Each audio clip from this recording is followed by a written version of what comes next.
ले पनि सक्नु भएन। यो चाहिँ शिवलिङ्ग, यो महादेव थानको चाहिँ यस्तो छ। महादेव थानभित्र यो चाहिँ सबै प्रकृतिले दिएको हुन्छ, प्रकृतिले दिएको हो सबै। यस्तो छ।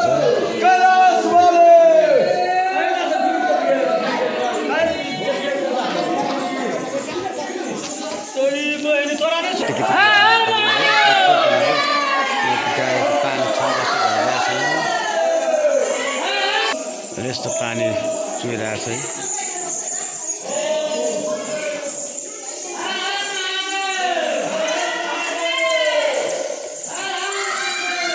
चाहिँ हलेसी महादेव थानको गुफा। माथि चाहिँ जानुभएको अरे। यस्तो गुफा छ है तलबाट।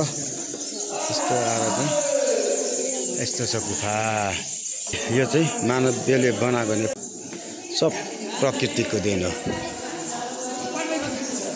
अब उहाँ हेर्नु पाइला, शिवजीको पाइला जस्तो छ। यहाँले चाहिँ टेकेर हिँड्नु भएको हेर्नु ठ्याक्क पाइला, ल खुट्टाको पाइला छ।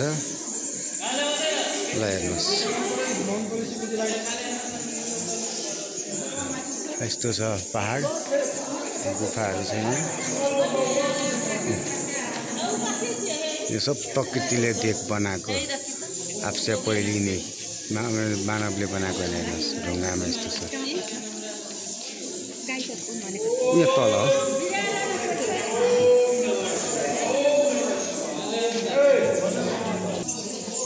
यहाँ चाहिँ अब ध्यान गरिरहनु भएको छ लामा गुरुहरू।